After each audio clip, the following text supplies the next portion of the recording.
The Locked On Podcast Network presents the NBA Big 3 in 30. The 3 biggest stories in the NBA from our local experts at the Locked On Podcast Network. We bring you the real story, why it matters, what's next, who wins the big game, and more, all in 30 minutes. The NBA Big 3 in 30 starts now with the biggest story in the NBA. Kristaps Porzingis comes back. Celtics get the 126-94 win over the Los Angeles Clippers. The other guys, Pritchard, Hauser, Cade, all of those guys, later on in the third segment. The second quarter, Jaylen Brown, second quarter. The best basketball I've seen Jaylen Brown play was in that 2-minute stretch in the second quarter. Better than almost any other stretch I've ever seen, really, honestly. That's all in the second segment. But let's get into Kristaps Porzingis. Porzingis is back. Surprise, everybody. I did not see this coming. The Celtics kept this a very well-kept secret, even though all of us who were, reporters kept asking and digging and trying to get a conversation with Kristaps Porzingis. They went full Patriots on us on that one, and we were as surprised as you were when on Monday afternoon, the Celtics injury report said Kristaps Porzingis probable to return with the ankle surgery, recovery, all of that stuff. So he's back. He played 22 minutes, played great in those 22 minutes for the most part. 16 points, 6 of 12 shooting. Didn't shoot well from 3, 1 of 6. But 3 or 4 from the line, 6 rebounds, a couple of assists, a steal, 2 blocks, just 1 turnover. So overall, really nice game from Kristaps Porzingis. So right away, the first question is, how did he look? He looked like he barely missed a beat. Like you watch him play that game, there are a couple of signs where you're like, okay, the shooting's a little bit off. Maybe he's a little bit rusty there. The alley-oop he said after the game was hilarious. He's like, I had a couple of flat tires on those alley-oops.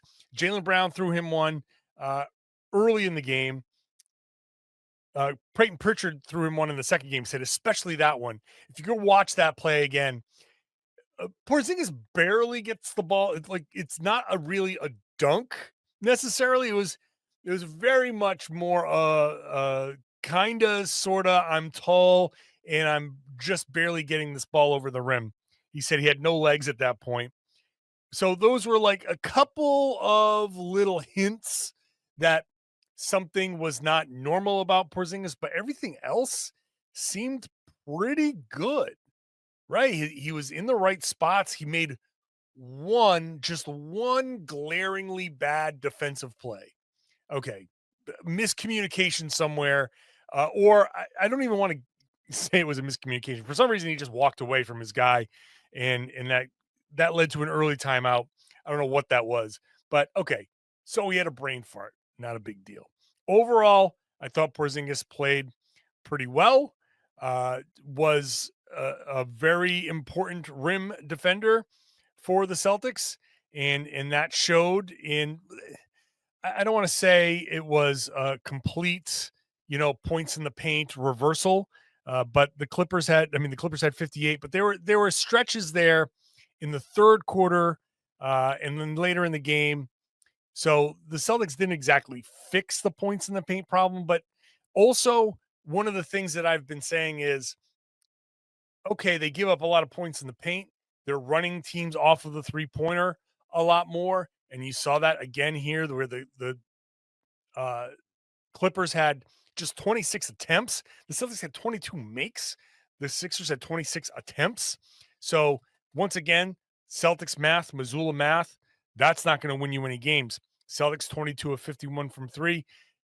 Clippers 7 of 26 from 3. Right there, the math is way off, way out of whack. You're never going to win those games. But and some of the trade-off is you give up some twos, and sometimes those show up as points in the paint. And the Celtics will get better at points in the paint for sure, but they definitely had some problems there along the way.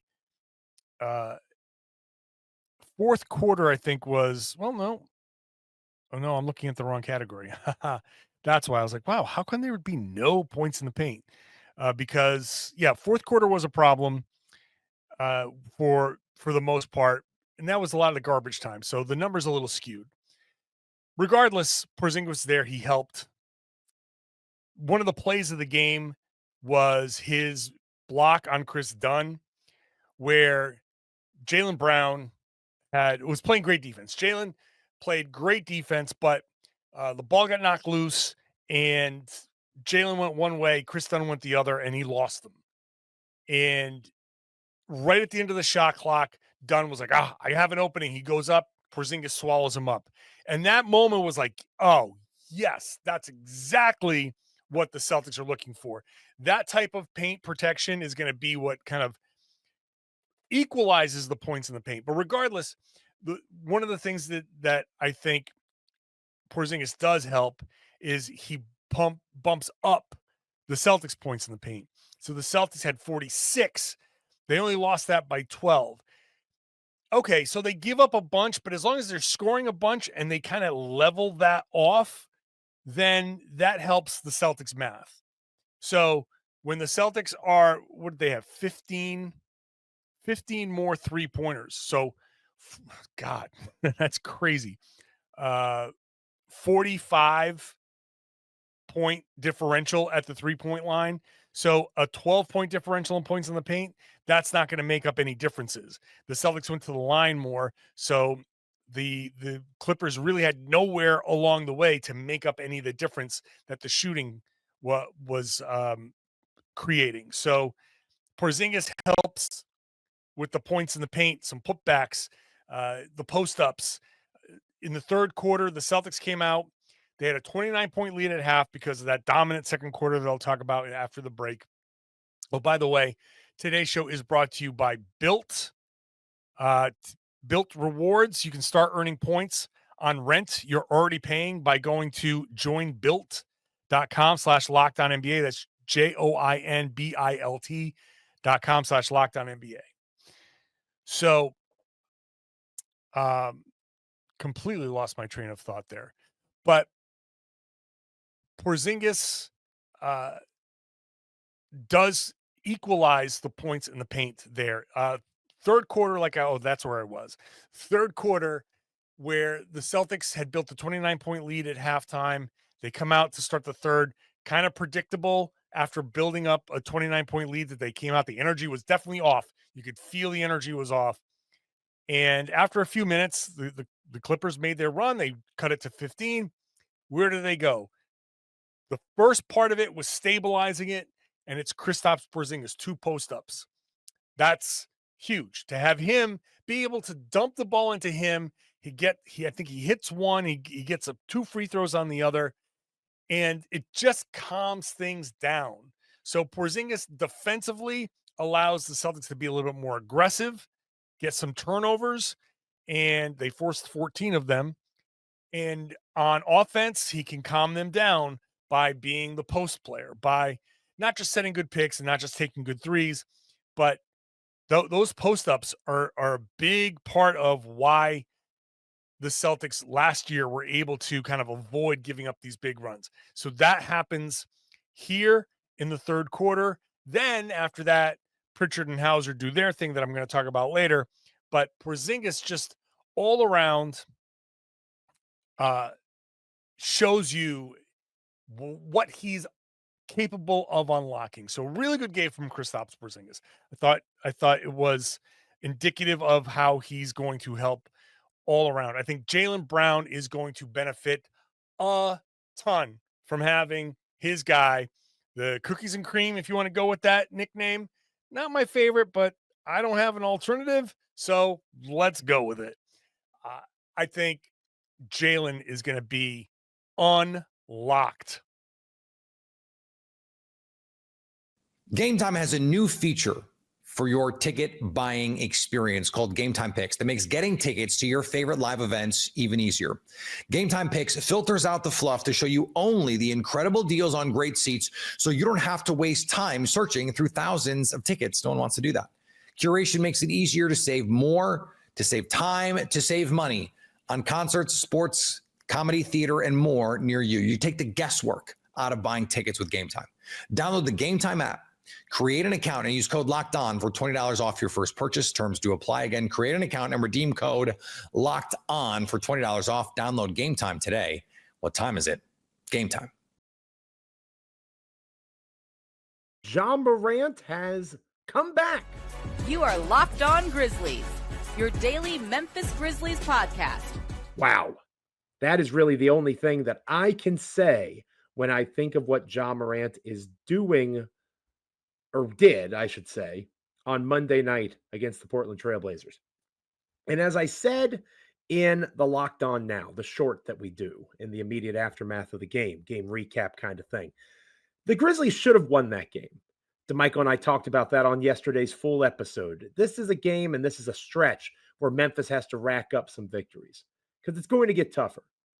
Nobody has illusions of grandeur that this makes the Memphis Grizzlies an NBA Finals contender, beating the Portland Trailblazers, a banged-up Portland Trailblazers team that even when they're at full strength should lose to these Memphis Grizzlies. So I'm not going to sit here and lie to you, dear listener, dear viewer, and tell you that you should feel a super sense of accomplishment. What you should feel is excitement, because that's what Ja Morant brings to the basketball court each and every single time he steps out on the floor. Doesn't always end in a resulting exciting play, but it feels like, and that is one of the amazing compliments that I can pay Ja Morant, the feeling that you get when you watch that guy play basketball. That is what it's about. That is what is called box office. He is the most must-see attraction in the National Basketball Association. I didn't say he's the best player because he's not. There are several guys that are better basketball players than Ja Morant. Ja's in the top 15. He's closer to 15 than he is 8, right? He's not a guy that's in that marquee in terms of the best, but he is the most must-see. I would argue he's not even the most spectacular player in terms of what he does with the ball in his hands. Kyrie Irving is having a phenomenal season. I've made fun of Kyrie Irving on this show. I've talked about how Bane, who struggled again against the Trailblazers, how Desmond Bane and Ja Morant are the best backcourt in the NBA, noticeably by their absence, Luka Doncic and Kyrie Irving. Kyrie's having an amazing season. His handle, the way that he scores the ball, he's playing pretty impressive defense right now. Kudos to Kyrie Irving and the Dallas Mavericks. Ja Morant is the most must-see attraction. He goes viral almost every game when he has a dunk like he did against Portland. He more so rises than he jumps. And he leaps in a way that you have no idea if he's ever going to come down. That's the way it feels. And again, it's not about logic. It's not about sitting down and breaking down the data. Let's take a look at the numbers. That's Nikola Jokic by a country mile. Nikola Jokic is the best basketball player on the planet if you're looking at analytics.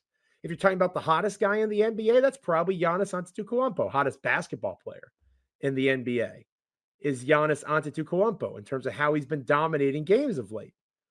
You could go up and down. Jason Tatum having an MVP-esque season. But who's more exciting than Ja Morant among the names that I just said? The answer is nobody. The answer is nobody. And the unique thing about the Memphis Grizzlies is they do not need Ja Morant to be Jason Tatum. It'd be cool if he was, don't get me wrong. They don't need Ja Morant to be Luka Doncic or Nikola Jokic or Giannis. They need Ja Morant to be Ja Morant because they've got dudes around him. Jaren Jackson Jr. is very quietly putting together an all-NBA season while playing the fewest minutes per game of his career. This pace thing, we're going to talk more about it later on in the show. It's a gift and a curse, a double-edged sword. But one of the positives is you are seeing some of the very best basketball over a stretch of time that we have ever seen Jaren Jackson Jr. play. And that's saying something. This is a former All-Star. This is a former Defensive Player of the Year. And on both ends, he is making impacts that we have not seen him make in the best way. You have guys that can help this Grizzlies team try to play at this pace that they're trying to maintain. The Memphis Grizzlies played 11 dudes in double-digit minutes. Marcus Smart comes off the bench. We'll talk more about that later on in the show. But you have Santi Aldama with 22 minutes, Jake LaRavia with 20 minutes, Jay Huff with 20 minutes, Marcus Smart at 19 minutes, Luke Kennard at about 22 minutes, Scottie Pippen Jr., 14 minutes. Jalen Wells started this game for Memphis, only played 16 minutes. Brandon Clark started at center, played 25 minutes. Not a single member of the Memphis Grizzlies played more than 28 minutes. Part of that is the blowout nature of the game. Memphis was up by 12 at the end of the first quarter. It was pretty clear by the end of the third quarter who was going to win the contest. So it was a blowout, and they were able to get guys out a little bit early. But if you've been paying attention to these Memphis Grizzlies, as I know you have, you everydayers, these Memphis Grizzlies have been purposefully trying to limit minutes because they're trying to play at a breakneck pace. They're playing just as fast, if not faster, than everybody in the entire NBA, not named the Chicago Bulls, who the Grizzlies saw this past weekend. DeMichael and I talked about on yesterday's show. That's one of the reasons the score was so high in that game, because you had the two fastest paces in the NBA playing against each other. Memphis pushes the pace. They push the tempo, and they're putting up really impressive offensive numbers as a result. All that is true, and Ja Morant just came back, right? That's what makes this so exciting, is the possibility of Ja Morant, not just in terms of what he could do on any given offensive possession, but in terms of what he can do to raise the ceiling of this Memphis Grizzlies team that has had some success this year without him. The guy he replaced in the starting lineup, Scottie Pippen Jr., put up 30 and 10 in Chicago on Saturday night. That guy just played 14 minutes. Didn't have his best game. He's not going to play at that level every single night. The fact remains the Memphis Grizzlies may very well be the deepest roster in the entire NBA. And when the team's healthy, because there's several projected rotation players out for Memphis too, Vince Williams Jr., G.G. Jackson, Zach Edey. Once this team's healthy, there's going to be some tough decisions to make for Taylor Jenkins. What's he going to do to condense this rotation? Is he going to condense the rotation? They're playing so fast. Are you going to play 12 dudes? And even then, that means somebody like a Jay Huff's not going to play, and he played pretty well against Portland. Taylor Jenkins has a tough job, a really good job, but a tough job ahead of him. One guy that I know is going to be in the rotation, one guy that I know is going to start, one guy that I know I am going to keep watching and seeing what he's going to do next is Ja Morant. And you know what? I'm not alone. He's your favorite NBA player's favorite NBA player. I'm willing to bet on it. You want to see what he's going to do next. It's great to have Ja Morant back in the fold for the Memphis Grizzlies. When we come back, we're going to talk about this concept of pace, how fast Memphis is playing. Game Time has a new feature for your ticket buying experience called Game Time Picks that makes getting tickets to your favorite live events even easier. Game Time Picks filters out the fluff to show you only the incredible deals on great seats, so you don't have to waste time searching through thousands of tickets. No one wants to do that. Curation makes it easier to save more, to save time, to save money on concerts, sports, comedy, theater, and more near you. You take the guesswork out of buying tickets with Game Time. Download the Game Time app, create an account, and use code Locked On for $20 off your first purchase. Terms do apply. Again, create an account and redeem code Locked On for $20 off. Download Game Time today. What time is it? Game Time. It's pretty embarrassing when you get pants by a team called the Knickerbockers. You are Locked On Nuggets, your daily Denver Nuggets podcast. As the Nuggets take the loss versus New York Knicks, 145 to 118. Jake Shapiro from 104.3 pulled up the stat that this is the most a Michael Malone team has ever given up in regulation. And that's where we'll start tonight on Locked On Nuggets. My name is Matt Moore. I'm the senior NBA writer for the Action Network, joined by Ryan Blackburn. He's from Mile High Sports and the Pickaxe and Roll podcast. Make sure to go subscribe to that show as well to get you more of Ryan's takes. Today's show is brought to you by FanDuel. You can start the season with a big return on FanDuel. New customers can place a $5 bet, and you'll get started with $150 in bonus bets if you win your first $5 bet. Visit FanDuel.com to get started. Ryan and I are on a little bit opposite sides of this one. I don't think this is the end of the world. I don't think that this is like a panic game. They just had a great win versus the Lakers, right? I don't think that this is the worst thing in the world. I've seen this game a ton where a team just doesn't have it. The other team's playing great. They get their butt kicked. They go back, and then you have a game in 2 days. I will let Ryan kind of give his thoughts on why this one is not a big deal. And then I'll give you my thoughts on why I think there's a little bit more of a canary in the mine than not. Well, just want to make sure, Matt, we showed up today. We've been showing up on a consistent basis on this podcast, and I've been doing a great job. There's plenty of episodes, plenty of more fun episodes for people to be checking out as well on this particular show. So make sure to always be tuning into what we bring. No, I think that this is this horrible loss. There's no way around it. This is one of those ones where Michael Malone was not flushing it. That's for sure. He wants to internalize it. Nikola Jokic post game, he said, "No, you can take things from this kind of game. You can take things and try to remember how it goes." I just think, and Nikola also had a really good quote. It's like, it's nice to be punched in the face every once in a while to feel something or something of that. Wake you up. It wakes you up. And I think of it as more of that. Are Serbians doing this? I was like my itch friends in the comments. Will you please tell me, is this how you wake one another up? Like, do you just like walk into a room when it's time to get somebody up and just punch them in the face? Is that no? I think that happens. The Jokic family. That's the Jokic family customs right there. It's if Strahinja punched me in the face and my bed would just turn into glitter. Like, yeah. Wow, he dissolved into nothing. No, I think that's the direction that I take on this one. The Nuggets needed a wake up call. On Saturday, they looked great. Everything was hunky dory. It was not look great. Let me rephrase that. They were down, but then they turned it on. They found their gear, and I thought that they had found something, and it looked pretty good. And when you're playing through Jokic and Michael Porter and Russell Westbrook, and these guys are playing the right way, it felt good. And then you face a serious organization, and that can turn some things around. Nice. I like this. Just making it about how unserious the Lakers are. Very smart. We'll get to the Jamal presser, but I do want to real quickly comment on this. It's the Devastator says, I don't think this worst loss as a fan. I was frustrated. That Jamal Murray presser infuriated me as a fan, but I'm going to stop bringing up that guy. I want to be very clear. You're going to see that clip from Jamal, and it was an interesting quote. But Jamal was very much like, we all played terrible. We were all awful. Yeah. We all have to be. But Jamal was absolutely not shirking responsibility. That's a good example of.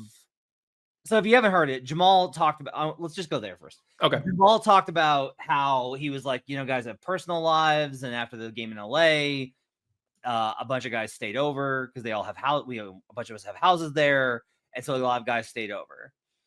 Okay. So let me kind of walk you through that presser if you didn't watch, because there's no reason for you to watch. Okay.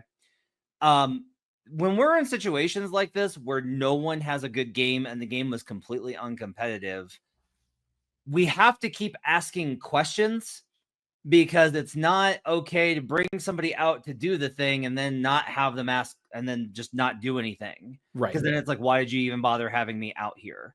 And so this creates a real bind for us when, to be perfectly honest with you, 10 years ago, no one does a podium. There's no podium to do. So we just talk to Jamal in the locker room for about 2 seconds, ask him about 4 questions, and then he's gone. Can't do that now because the NBA wants all these pressers on TV. And so we have to basically keep asking Jamal the same question over and over again, which is, how do you get past looking like garbage? Hey, why did you look like garbage? Hey, what about this part of the garbage? Are you going to play harder? Is that a thing? Yeah, are you guys going to play harder? It's impossible. There's no really getting around that. And so I don't mind Jamal being yeah, I mean, maybe, because he's just trying to come up with an answer. Yeah. And the reason I say that is I've done I'm not trying to pull the I've done this a long time card. I will just tell you, if you go and you listen to a lot of pressers, you're going to have a lot of these games throughout the course of an NBA season for any team, and none of them can explain it. None of the teams in the NBA can explain why they just did not have effort that night. They can't. They just can't explain. Sometimes you just don't have it. And if you could solve it, that would never happen. And it would get around oh, They never have this because of X, Y, or Z. The Celtics have it. The Knicks have it. All these teams have it. So like that Jamal presser was not a problem tonight. No. Jamal was just, and now do I think it's like, do I think that it was probably a good idea for them not to just get on the plane and go home, quote unquote? Probably not. LA Nightlife's undefeated. The Nuggets somehow got beat by LA Nightlife 2 days later at home. That's not great. I'm not saying that's why, because I really don't know. I don't think so. I just think that they very much did not play well, and we'll talk about the effort thing in a minute. But I just want to be clear that like there's no real reason to be like Jamal was fine tonight. And I actually thought Jamal played worse. I went back before the show and was like, well, I know that Jamal got like singled out on a bunch of switches. I went back and watched. Nope, that's not what happened. Jamal got caught on a transition play versus OG Anunoby one time in the first half and fell asleep one time on a defensive rotation. And other than that, none of the defensive issues were really Jamal.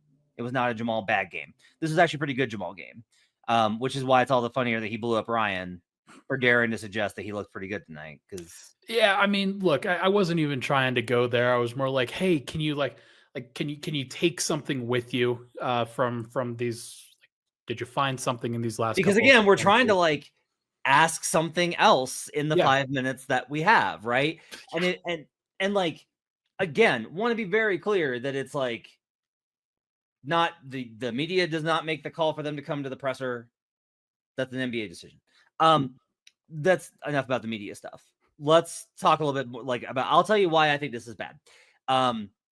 So last year, they go into Madison Square Garden and they get absolutely obliterated just like this. They get ran out of the building. Yeah. And it's a complete destruction. Do you remember Michael Malone's reaction to that one? Flush it. I believe. Oh, what did he actually say that? I don't think he used the word flush it, but it was definitely, really you have like nights like this in the NBA. So he wasn't mad.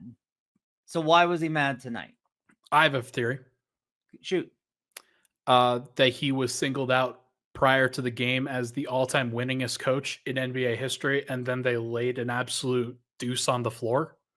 I don't think so. I don't think that has anything to do with it. I think instead, I think he was mad because this was I've seen him. What's concerning is I've seen this before. Where he's like, I don't know how to get them to play harder. And like, that really is a thing in the NBA is you can have guys prepared as a coach. Okay. You can do the things that set them up to be prepared to play, have the game plan, structured practices, structured, all of the things that go into your day, treatment, training, shoot around, all of these type of things. You can structure all that stuff and that helps prepare players to play. But the ultimate decision of how hard they play is up to them as professional athletes. This is not college. Okay. They are professional athletes. And that's why Murray after the game was like, this isn't about the coaching. This isn't about what plays we're running.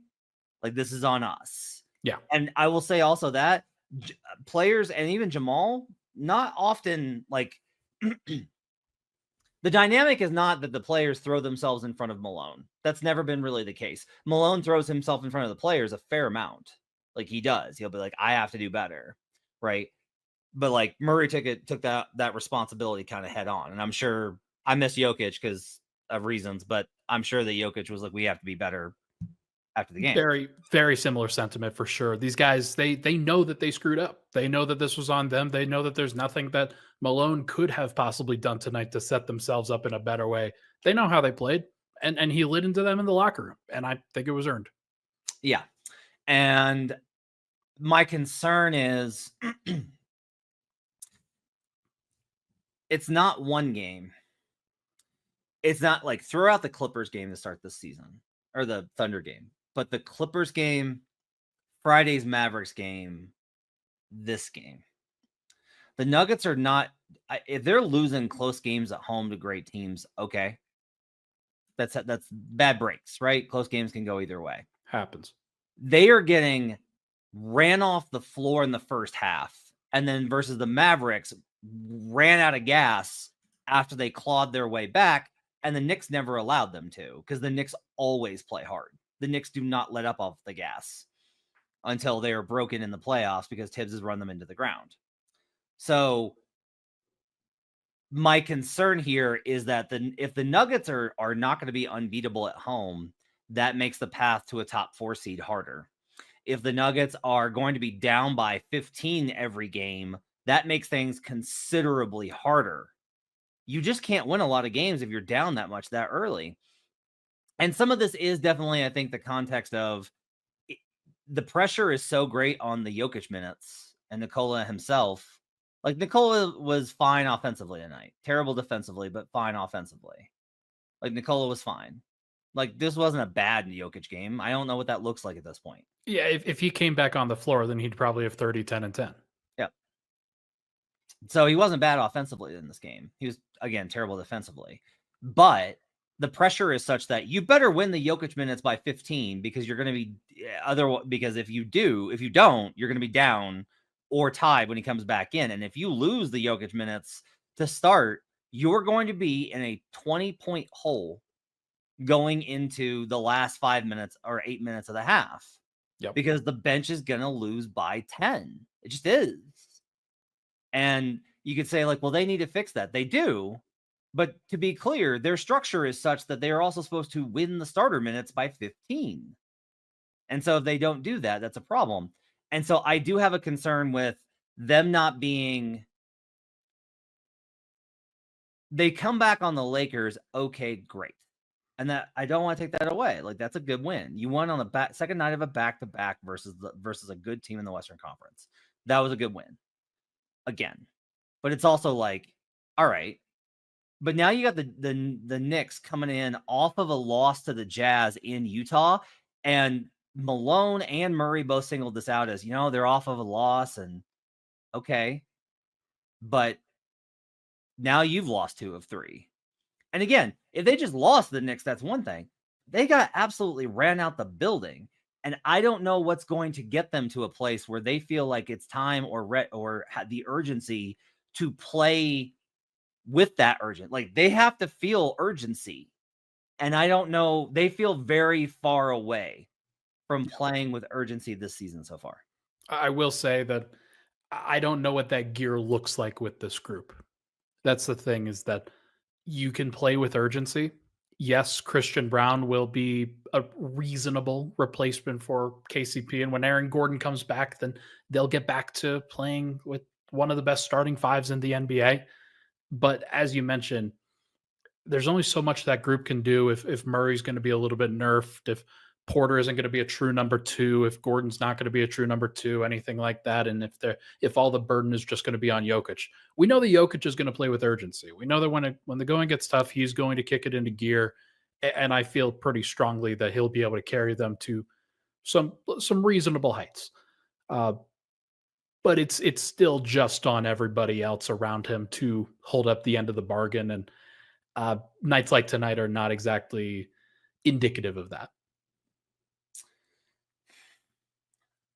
I think that this is kind of the problem. If you're not going to have a great roster, you better have great effort. And this is what happens when a not great roster